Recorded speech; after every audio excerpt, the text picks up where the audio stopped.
Right. Afternoon, everybody. Ready to hook up again on another one. It's absolutely freezing here in the north. Windy, so I'm hoping the wind's not going to distort the video too much. As I say, wet and windy, but the perfect time to get inside and start doing a few jobs that I've been trying to do for the last couple of weeks.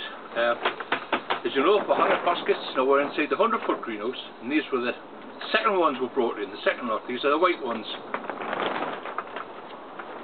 Been around them, taking all the dead leaves off, all the pointers, all the weeds out, any dead and dying leaves, just rip them away, get them off so they're lovely and clean. And of course, what I did yesterday, I got the old metal watering can for a half dozen clumps of old garlic in, and John took it up to his garden, stuck it on the fire, boiled it right down, and we've got a nice brew. Put a couple of old faded marigolds on, yellow marigolds, on the right side yesterday. As it cooled down, got my hands into it and really squashed them bulbs up, so we've got a nice thick juice. What I did, I strained it through some mesh, some cotton muslin into the tub, and then into the spray. And into this, I added a couple of good drops of washing up liquid. Now this is going to be a twofold attack on the beasts that's starting to. The place is starting to warm up a bit, so yeah. I noticed a little bit of green fly the other week on the croissants, so I've dealt with them exactly the same way. Number one, the garlic spray is going to attach itself to the leaves, and for anything that's up and coming, or starting to hatch out, that we haven't seen, any bugs, eggs, anything like that, they're going to get a shock, because they're not going to like this taste at all. And this is a garlic spray. It's got a bit washing up liquid in it, so as I say, it's going to be hitting them twofold. What it's going to do, it's going to choke at whatever green flies on there. It's going to stick to all the foliage, and anything that is coming out, or hatching out, and oh God, if you can smell this, it smells like a pizza bar. It's really heavy with garlic. Anybody that likes garlic, you'll love this job. So that's the basket done, well soaked in a good garlic spray and soapy water. It's hitting the bugs twice. It's going to stop them from eating on the leaves, and the second one it's going to choke them. So it's hitting them twice, twofold. Now when I talk about pests and diseases, pests especially, I like to target them specific. Or whatever plant they're on. I don't like to go willy-nilly to spraying everything. Specifically targeting.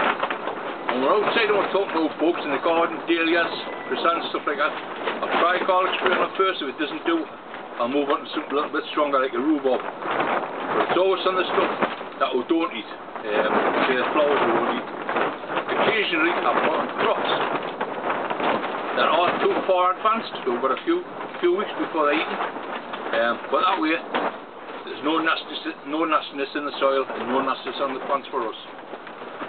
As I say, I want all the strawberries done. We're going to go right through the tunnels, and they're all going to get exactly the same thing. A good blasting with the old garlic spray. Now, not only that, but the cabbages in here, I know still there's a couple of them being eaten away. We put bear traps down the other day, the other week, which killed a few of them off. But there's still the odd one starting to get through. As I say, the soil's starting to warm up, so any eggs or bugs that were hatched, that were laid last year, are starting to hatch out now. So this is when you've got to be careful, especially when you're taking stuff inside in the greenhouse. You're taking trays, pots, and anything like that out. Always check underneath, because you're taking it into the warmth, and the bugs are lovely for it, especially the worms, the slugs. If they're underneath in the pots, if there's eggs in the pots, and they'll hatch out and they'll be into your crops before you know it. So you'll end up one night with a lovely couple of rows of young seedlings. Come back the next day, could be gone. So really take a lot of care of that. What I intend to start on tomorrow, if this wind breaks up, I'm going to check this video tonight. If it's not too bad, I'll start with the seedlings, the tomatoes. Now, I have sown a few down home already, so this is my main priority this week, is to get a couple of sowings done. I'll do a sowing and just in the warm temperate down here where I'm putting the petunias and the lobelia, and I'm going to do a cold zone, which a cold zone is just a cold greenhouse with a couple of plastic domes over the top of them, keeping the temperature up, keeping any frost or anything away, any cold nights, plastic dome on them, through the day when the sun's out, because we've got temperatures of 50, 55, no problem, throughout the day, and when the sun's on it, you can guarantee it shoots up to 60. That's a perfect temperature for tomatoes, as long as I cook it over of an evening. What I will be doing, different methods. You know, I grow a lot of me marigolds myself, and these are the pot marigolds, we call them, in calendula. I grew these last year. These were planted in September. These will be going potting out, these will be getting planted out the back end of this month in the garden. So these are good for self-seeding. And what they are, they're fantastic for attracting the bugs. I know a lot of you young ladies don't like the bugs, but believe you me, there's a lot of bugs out there that's beneficial to us, especially the hoverflies. So I'll be planting a lot of calendula around the gardens, and especially amongst me tomatoes, I'm planting the marigolds. Now the marigolds do 2, 3 things. One, they look fantastic in amongst the row of tomatoes. 2, they smell absolutely great to us, but the white fly hates the smell of it, so it keeps the white fly away. And the third one, they look absolutely fantastic to the hoverflies. So you get 3 benefits all in one. The hoverflies are going to come down, they're going to feed and around the marigolds, and then with a bit of luck with your tomatoes, they're going to fly around them and they're going to pollinate your tomatoes. And of course that saves me spanking them later on, which I'll explain a bit more as we go on with the tomatoes. It's just taking a cane and giving them a good whacking, releasing the pollen that's in the plants. But hopefully, with a lot of marigolds and a lot of calendulas around, you get the hoverflies there and you'll not need to do any spanking. That's unless you want to, unless you're that way inclined. Okay, you see, here's my marigolds. Now I'm going to sow these exactly the same way as what I sowed the dahlias. Now that's just from about a dozen heads off last year. They'll go in amongst 4 trays, 4 standard size seed trays, but they will not be pricked off. They'll just be left to grow in the trays, and then the whole tray will be tipped out when they're a good size and just divided up into little clumps. I'll show you as we go on. As I say, if I can't get away without pricking anything off, I will. I think it's a lot easier method if you've got good deep compost, if you've got good rich compost, they're well fed, they shouldn't need to be pricked off. But I'll show you later on as we go through the season the way I will let it grow. But they'll be getting planted tomorrow, exactly the same as the dahlias. I'll follow up in the next part of the video. If this wind stops, we'll start sowing the tomatoes. Okay, so I'm going to put these to one side for the time being. As I say, I'm going to finish off these strawberries, give all these a damn good soaking. Roger's got the 30-year buckets outside, and we're getting the shelf and the big film ready, so they'll be going in within the next week or 2. So that's our 4th crop now, all inside, and the only ones that's left outside is our main crop, which will leave in the garden for the whole year.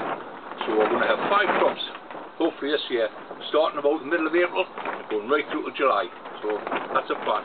But for the time being, I'm just going to knock this video off, then I'm going to sort some gear out for sowing the tomatoes.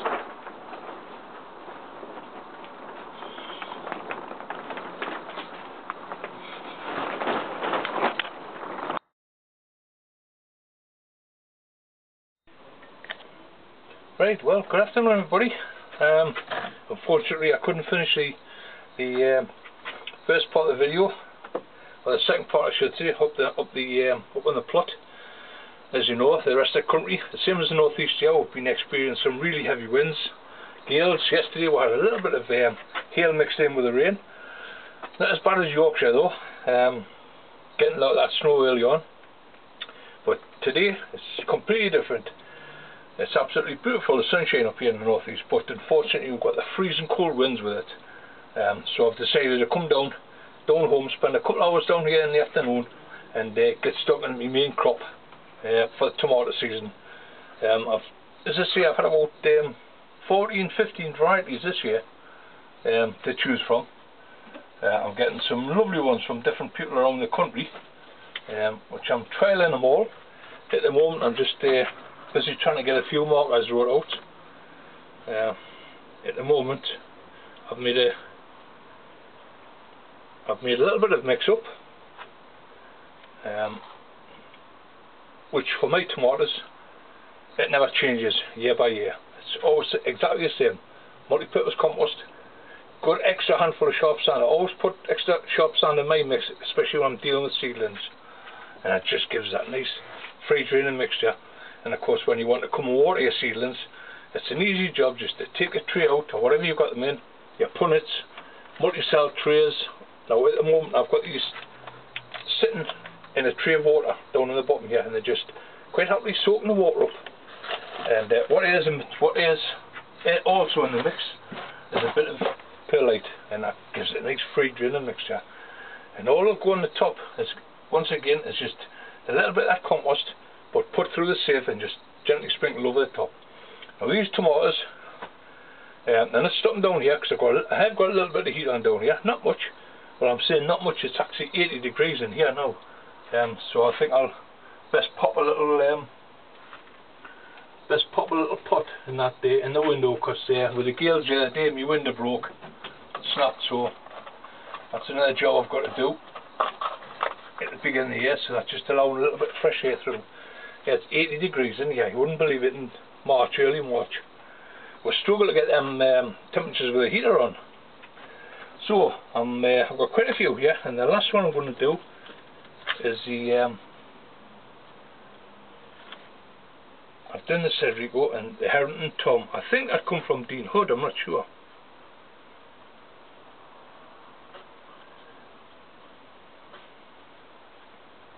But anyway, I will go through them all. As I say, I've got my first set of my first tray here ready. As you can see, it's just multi-purpose, so self-sown little seeds, little compartments. And I like these little compartments because I can put just a single seed in them. Now when I start sowing tomatoes with my main crops, my big ones, I like to use different sized pots. And the reason being, there's a lot of people starting to come unstuck with potting on. Now, I've said in video after video after video, I'm never in a hurry to pot on. I think it was Steve Richard Castle that was on my web page last week, and he was on how he had potted his onions off, and he got a load of problems, dampening off, dying off on them, going brown. Now it could be a multitude of different things, but once again, when you're potting off, I've always said if your plant's not ready to be potted on, the professionals will tell you, but as I say, that's their way of doing it. The professionals will always tell you when you're potting your onions off to pot off at the crook stage. Me, never do, never. I know it's in their best interest to get them potted off into fresh compost as quickly as can. As I've shown you with me pot licks up the allotment. Now these are my Spanish onions, believe it or not, and these are giant Spanish onion. I get these quite regular from Spain. I get some seed brought back, and they're a fantastic onion. Now they were planted in January, and they're absolutely spot on. There's not a mark on them. They're lovely and green because they were a nice deep pot. They've got plenty of compost. If I need to give them any extra feed, I can quite easily just put a bit in the bottom of the tray and water them. But anybody looking at them are fantastic. So the idea of that being, I've been really busy up the plot the last couple of weeks, only doing what I can do.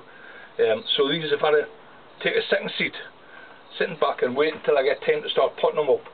But my idea is, once I come out of there, now I've just potted these ones up a fortnight ago, and they were exactly the same, in trays like that. And these are my Ailsa Craig onions. Now, they don't look much at the moment, but if you think on, it's only early March. Now, if you're not sure, if you're just growing them for the friends, family, for the garden, and you want a nice big onion, this is the way to do it. Now, I never pot my onions off too big. It might be, Richard, where you've potted them off into big square pots, which I've seen lately on some of them. People are potting tiny little onions into a 9 centimetre pot. Now, to me, what's happening there is you've got a lot of cool compost, you've got a lot of area in that pot, and you're putting a young seedling into there, and it's going to struggle to find its way, because it's cool compost. It's not used to it. It's used to its nice tight little seed tray or whatever compartment you've got it in, and it's going to get a bit of a shock, especially if your temperatures change or your water changes, cold water. You can easily give them a shock. But to me, they're fantastic. They'll be potted off in about, yeah, the roots at the bottom there now. Now they'll be potted off next week if I get time, and they'll just go into a 9 centimetre pot from there, but with just a bit of added root booster in. And by May, there'll be a lovely big strong plant ready to be planted out on the plot, and you'll get a massive funding from them. That's no kid. They'll not be as big as the show lads. As I say, some of them are up like that now, but they're under the lights, they've got the heat on, you know what I mean, the heat's blasting away. Me, I just like to have mine nice and cool. I don't try to hurry it at all. So as I say, it's exactly the same with the tomatoes.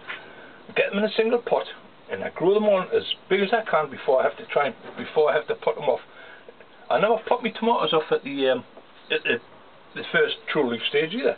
There's my Spanish tomatoes. They were only put in a fortnight ago, and they're well through. But they'll sit in that pot. They're coming on the second two leaves, just starting to come out there now. I'll leave them for another week, 2 weeks easy before I have to decide to pot them off. The idea being you're getting a nice big root system on them. You know, it's just not a single stem on them. And they'll be fine. But these tomatoes are going to go up in the cold greenhouse, and all they'll get is a plastic dome over the top. They're going into the melon house, which is inside the polytunnel, and all you'll get is a plastic dome over the top of them. They'll be completely cold, and we'll just compare these to my heated ones. Well, I'm saying heated. It's not. It's never too warm in here. 50, 55. I'm quite happy with that. I've just opened.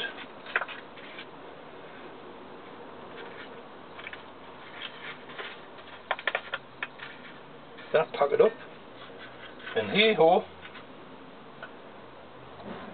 the Cedrico, and I've got 1, 2, 3, 4, 5, 6 seed. I'll pop next to one there. 6 seed and Cedrico. Well, the Harrington Tom, exactly the same. What I did do is I made an earlier sown, and I was just hoping I had enough seed just to do this cold sown. Now in the Harrington there's only 3 tomatoes in that packet, but no doubt they'll go in. Let's see if I can get the packet open. Some of these little tie packets are really difficult if you've got if you're like me, you suffer with arthritis and big fingers. It can be really frustrating at times. But I'll get them 2 out. That's the Harrington Tom. That's 1. Just make sure you get your markers so you know where everything's going. And there's the last one. There's 3 of them, so I'll put that one in there. But you get the idea. Let's have a look at the Zenith. And see how many's left in there. The only thing I didn't get done was to sow my marigolds. No, the Zenith is hundreds in there. I'll keep them because I'll make another sown in a separate pot down here. No, the Zenith. Yep, the Zenith going to there. As I say, I'm only putting a single, 1 in each pot. Now they can go into another pot because there's loads of seeds there. And I think these come from I can't remember who sent us them ones. Well, I'm going to have to go through them and check. Well, these are the big 5-pound tomatoes once again. They're another big sure one. The Cedrico, I've done them. But yeah, once I start working my way through Corfu, that's another one. Well, these are from the Greek islands, I think. Somebody else sent us these up from another part of the country. They really enjoyed them. It's been on a holiday. Oh, there's loads in there. So once again, I'll be able to sow a little pot full down here, and I'll sow these ones cold. These are the Corfu ones.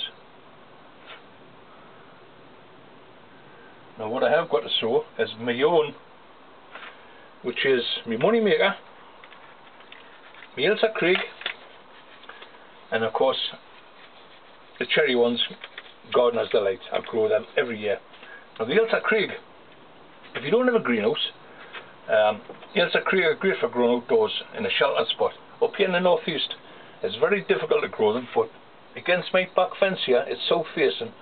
So what I will be doing, I'll be growing a couple of Ailsa Craig, and I'll be putting either a couple of pots or a grow bag on the floor down there, up against that south facing fence.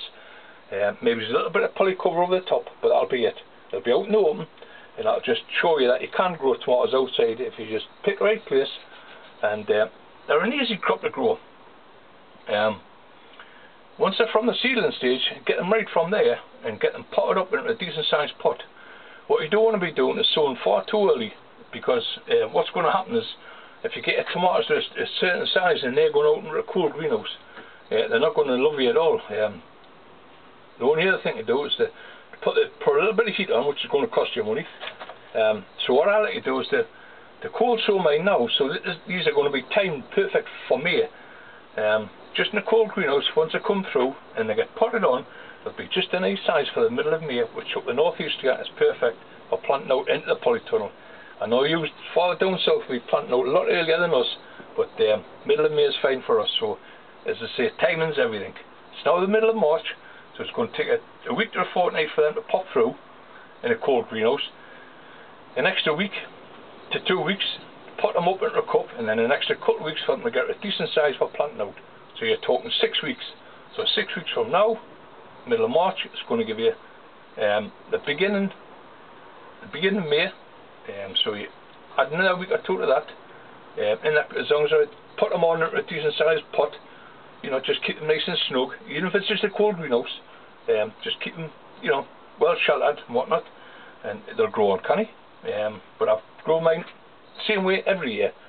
I never have any problems with them. A lot of people get problems later on with the watering. Now, as I say, watering tomatoes, it's one of the main causes of blossom end rot. I know a lot of people say, well, it's a deficiency in calcium. Of course it is. We know that, but the calcium cannot reach the tomato plant if it hasn't got your water there. You need your water there to take your calcium up. So if you haven't got the water, they're not getting the calcium, and that's why you end up with the blossom end rot. Now, there's all of that types of diseases and whatnot comes along with it. Green fly, white fly. My marigolds will be planted out in amongst the tomatoes. I'll use a soapy water spray for the tomatoes, just to keep them nice and clean. But as I say, one of your main priorities is getting your watering right. You want a nice moist compost. If they're in your pots, check them every day. Don't overwater them.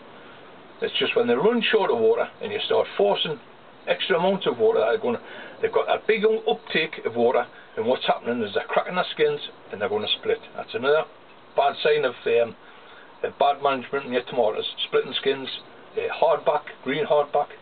It's all to do with your watering. So once you get your watering, the sun's just come out again, just peeked up from behind that cloud. Once you get your watering right, you're spot on. Tomatoes will grow easy. But I'm going to go up there tonight, and hopefully I'm going to finish off the getting the marigolds sown. But what I'll do is I'll show you how I finish off my marigolds. My main crop marigolds is the ones I save every year, and I'll be planting them in long containers, and these will not be getting pricked off. Just I'll do it exactly the same way as what I did with the dahlias. Sow them in rows, give them as much chance to get as big as they can without having to pot them off, and that way you'll get a much easier plant. So what I'm going to do with these, once I finish these off, I'm going to just give them a light cover and a compost, and then they're ready for going up the garden. So hopefully we'll see you up there, and we'll crack on these marigolds and get the marigolds ready for companion planting with tomatoes.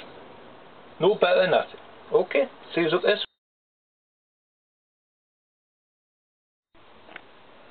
Good morning, everybody. Right, well, I'm going to finish off this video this morning. I was intending to get up the plot and get my marigolds done, but no doubt the weather's going to turn bad again. Absolutely freezing up here in the northeast. The rain's went off. It's been raining right on and off right through the night, but the wind's still a bit strong, and it's going to get stronger. Storm Gareth is supposed to pass over today, so I'm going to give that a miss this morning. What I managed to do last night, I did get up the allotment just to check on the heating and make sure everything was ticking over okay, make sure there's no damage with the wind. And what I did manage to do, because I know I'm going to be down here this morning, so I've got compost and that down here. I can make mixes up down here in my little greenhouse. And that's what I've been going on about for weeks now, is legginess. Now, to me, there's my kale, if you remember. I sowed them a few weeks ago, just in a cold greenhouse. They went into the melon house, and to me they're absolutely perfect, just right for potting off. The difference between these and a lot of other people's, they haven't been shunned from the light. They've been up near the light on my top shelf in the greenhouse up the allotment, on the melon house, all the time, even from when they first emerged. All I had was a good spraying of chamomile tea. They're perfect, and they're just right for potting off. So I thought, well, get down this morning at the greenhouse for an hour. I know it's windy and freezing outside, so I thought I'd spend a couple hours down here. Once again, there's my sprouts. Now these, I grow them every year, and they're Sprout Maximus. I get them from DT Brown. £2 for 25 seed. You might think that's a little bit expensive, but no, not to me. I think they're fantastic. I only use about 24 sprouts in the garden anyway, just a couple of rows. So to me they're perfect. Now what I've always went on about is I've just started knocking these off out the pots, and I've just got my little widget there. Dig them out, and I use a half a cup. Easy enough to do. Get them out, and I use a half a cup. Finger in. We should sell fingers really at the shops, because I don't think there's anything better than doesn't matter how many tools you get in your greenhouse to use for potting off. Ain't nothing better than your old finger. And what I do, I get my sprout right down to the bottom, just below the true leaves, and that's it done. Now I've just spent a half an hour, well not even half an hour, I've spent 10 minutes doing this pot of sprout. Now you can be pretty robust with them, you don't have to be, as long as you get them by the seedling leaf, yank them out of that pot. And once again, you pot mixture. This is my mixture, and this is all what they have been grown in is multi-purpose compost and sharp sand. Now I'm changing from that because I'm going into multi-purpose compost, sharp sand, and a bucket load of my mixture. Now this mixture was made up last night at the allotment, and I managed to bring a bag full down. Made it in a cement mix as usual. A full mix, because I have been busy potting off leeks and onions up there at the same time, so all I'm getting the same mixture, and all the years in here added, there's a couple of handfuls of bone meal. And bone meal being a long lasting fertiliser will see these plants right way through until at least the beginning of May. If I have to pot them off, if the weather changes bad and I have to pot them off, fair enough, I'll pot them off in a 9 centimetre pot. But what I will end up with is a lovely strong plant ready for planting out in the middle of May.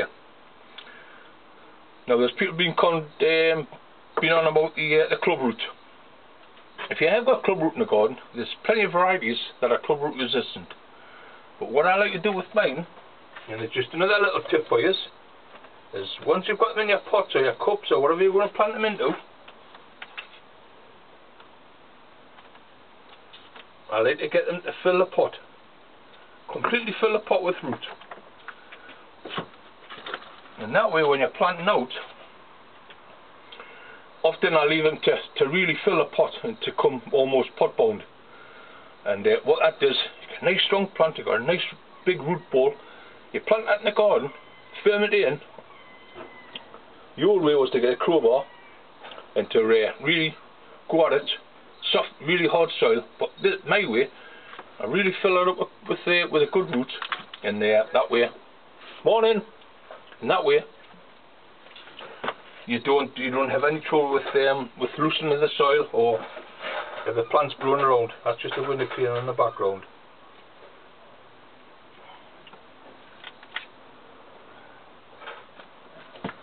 place down home. There's always people passing and not disturbing us by no means, but if you think I'm talking to myself, well, no, it's just a window pane in the background. But as I say, get your sprout, hold it by a seedling leaf. Quite an easy job to do, and just make a hole in your compost and just tuck your finger in until you get right to just near the bottom. And there we have it. I'm over the moon with them. Just a couple of little taps. There we have it. 2, 4, 6, 8, 10, 12. There's my 24 Maximus sprout. All ready, all done. Now they'll go back up. I know it seems a lot of shifting around, but I've got my little trolley. I've got friends with cars that come pick us up all the time. You'll get a good drink from underneath, not from the top. Underneath, they'll get a good soak in the trays, and they'll be heading up the allotment tonight, back to where they come from, out the cold greenhouse. As I say, there's my kale, absolutely fantastic plants. Once again, 24 seed, and that's Emerald Isles. This is a new variety of kale, dark green, but what they have, they've got a nice white heart, nice white centre, and that's what caught my attention to them. I like trying different plants every year. As I say, with kale, you don't need too many plants. Here's a big split between me and my friend John up the allotment. He'll be taking a few of them because his wife and kids like kale, so I'll probably take a half a dozen of them at the most. Great for me and my wife. And they'll be transplanted exactly the same as the sprout today. And once again, cauliflower all year round. He'll get done today. Just a nice size, perfect for potting off, but what they will do, they'll all go back to the same place with the cold greenhouse. I want to get this job out of the way. I mean, the greenhouse is filling up fast here now. So what I've got to start on, because I've got geraniums, I've got busy lizzies to pot off, and what I need some bench space down here. So it's just getting right. The time's getting perfect now when I can start shifting on. As I pointed out yesterday, me Ailsa Craig onions, they don't look big, but to me, they're fantastic. As I said yesterday, when you're potting off, don't pot off too big. Just pot off into a next size pot. As I say, my sprouts are only going to a half cup. That's fine for me. I don't put them in too big a pot. The same with my onions. When I put the onions off out of there, which I showed you yesterday, now they're lovely and thick there. Now I'll tip them out and then we'll go into cups. Just an ordinary cup, and they'll sit in a cup for 3 to 4 weeks. I'll probably put a little bit of microcordial on them, a little bit of fung, a little bit of root booster, and they'll sit in them cups on here for another 4 to 5 weeks.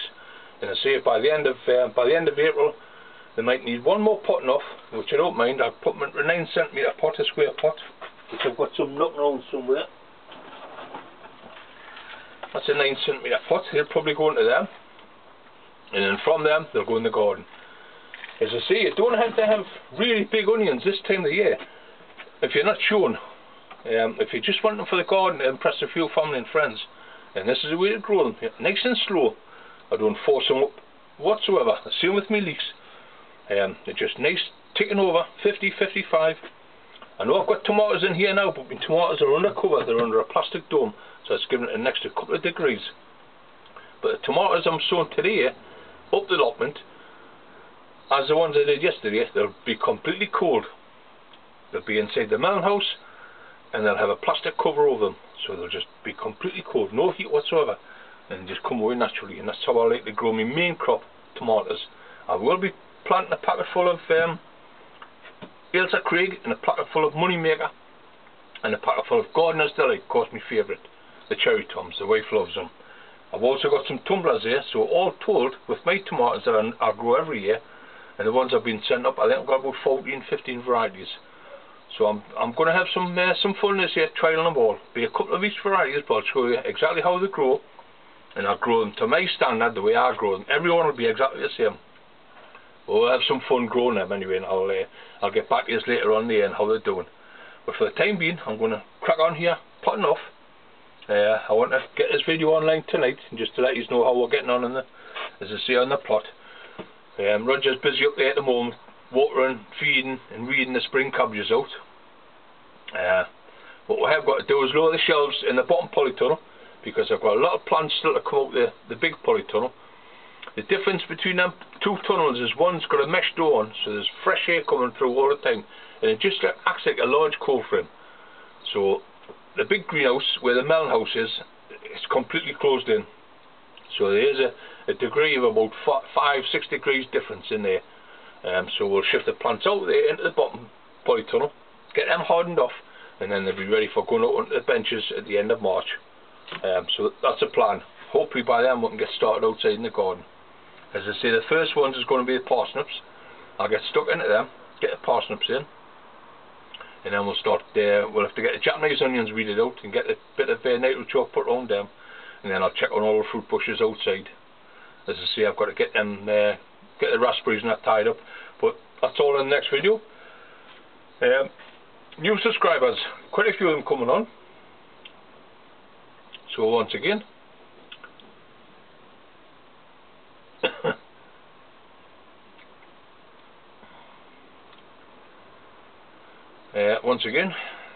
thanks to everybody for subscribing and sharing. It's been a great experience over this last 12 months. When you clean up here, did you pay him for last month?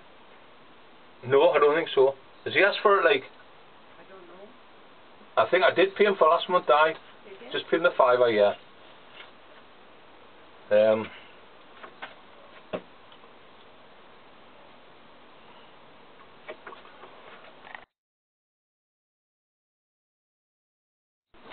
Right, well, we'll try again. Try and get finished. If it's not the winter cream, that's what us demanding money from for to be paid. As I say, yeah, easily distracted from filming. I think I'll put a nice big bolt on the back of the gate to stop anybody else from getting in. But yeah, it's all good for the time being. As I say, I'm busy on with brassicas. The brassicas, I've got my sprouts done. I've got the kale in. Just finished the kale off, and there's a nice 12 kale there. I put a few at one side for me mate, and I've got a dozen for myself. Over the moon with them. But they'll all go up the garden tonight. As I say, once my lift comes, they'll go up and they'll go in a cold greenhouse. I have been sowing other seedlings. Aqualesia, that's another perennial. A couple of packets of them in. These small trees are fantastic.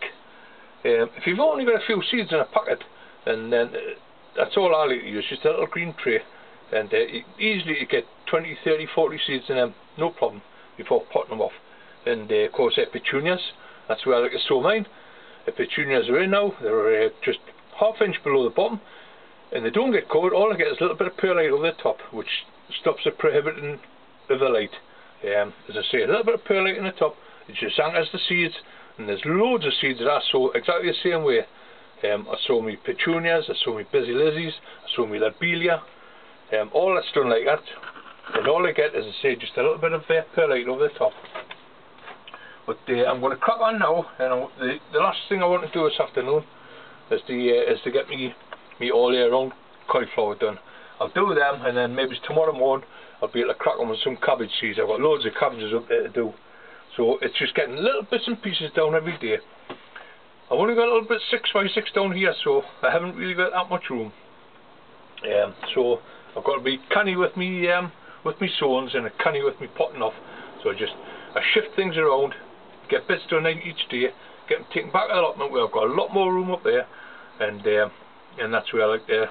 That's the way I do it. As I say, if it's too cold to get up the allotment, I can spend a couple of hours down here.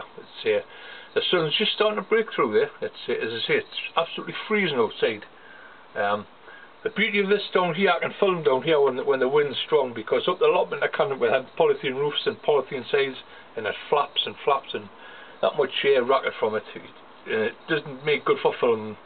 One of these days I'm going to invest in a nice microphone and a decent camera. But that's all for the future.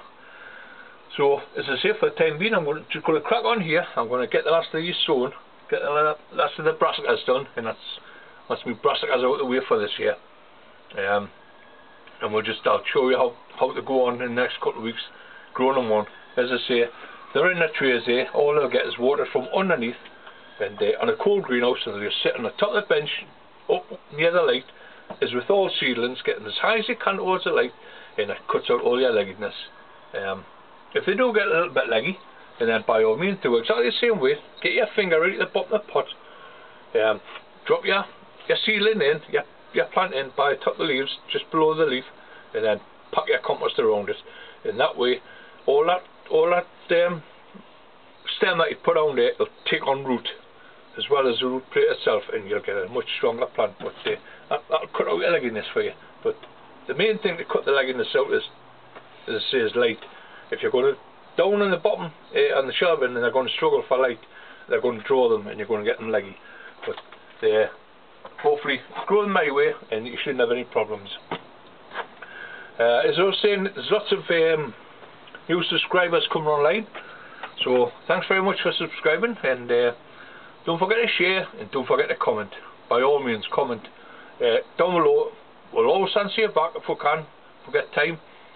If you can't wait for the videos to come out, then get yourself on our Facebook page, and it's Jeff Foreman on the plot. That's on the Facebook page. Send me a request and we'll get you on our site. I'm online most nights, talking to different people around the country, asking questions, and wherever we can, we like to help out. You know, if you get stuck with something and you're not quite sure, get on our Facebook page and we'll answer you as soon as we can. It's not very often I'm missing out on the web. I'm usually on most nights, but yeah, if you need help, if you get stuck with a question, by all means ask her. So from now till the next video, I've got a cherry tree sitting up in the shed, which is the next job. I'm going to plant that, and I'm going to plant that exactly the same way as I did the peach, and I'm going to train that as a fan, which will go in the bottom of the cold polytunnel that's on the bottom end. But we'll take you all through that next. I will start on the marigolds in the next video. As I say, I've got a couple of weeks yet to start sowing mine, because marigolds come through that quick. You know, they're not hard plant to grow, very easy. What I like to do with mine is I like to tie them so I've got them just right for my tomatoes. When my tomatoes go out in the middle of May, I like to have my marigolds in pots, really nice and big, good strong scent from them, and I plant them alongside the tomatoes so they're fully covered all the time. As I say, it's all about bugs. A lot of friendly bugs out there, and there's a lot. That's why I don't spray willy-nilly, because some of the bugs out there that's friendly, like the hoverflies, your ladybirds. You find green fly on them, and if you've got a ladybird there's no way I'll spray it. I'll just let a ladybird go and munch away. It's supper time for them. Dinner, breakfast, dinner and tea, they'll eat them all day long. So yeah, they're fine. Hoverflies, let them go. They're fertilising your, pollinating your plants. Your bees, one thing I don't do is spray through the day. If there's bees and bugs around, you know, flying insects, leave them. Spray early morning, late at night, dusk. But don't overwater. And that's one thing I always do. If I'm spraying, just spray in the evening, where you're using warm water, not cold water. Never water of an evening if it's cold water. Always bring water into your greenhouse. I've always got a full can here, fresh water from the tap, especially for my seedlings. It's always fresh water. It's been brought into the greenhouse, it's been brought with temperature, and that way you've got no chance of spreading any disease. If you're going to go sticking your watering can in your tank in the greenhouse that's full of algae, pathogens and everything else that's been harbouring over the winter, and then you're just going to spread diseases all over your composts, whether you got fresh compost or not. You know, whatever's getting carried in the water, you're transplanting that on your compost. So always use fresh water. That's why I always water from down below, and it doesn't give the seedlings, it doesn't give your transplants any shock. I mean, a lot of people will get a tray full of plants like that, get them well potted off, and then they'll just take a watering can to them and give them a good soak with a watering can. I think it gives them a shock, and that's why I always water from down below. Get the water in the trays. If you've got a good compost made up like I do, plenty sharp sand in it, it just acts like a sponge. It'll take its own water up, it'll take what they need, and then you can shift them on from there, and it doesn't do them any harm whatsoever. So it's just keeping them at a nice temperature, and that's what it's all about. It's keeping your seedlings happy. So I'm getting the toms done, I've got my brassicas done. Yeah, I think I've had a quite productive couple of days. As I say, next video I'll do the cherry tree. We'll get outside and we'll have a look at the how the raspberries are coming along, because I've got a little bit of work to do with them. I'll show you how I like to clip mine back in the springtime. They've had that dusting of sulphate of potash on them. Roger covered them with a good strawy manure, so it keeps the roots nice and moist, and a little bit extra feed.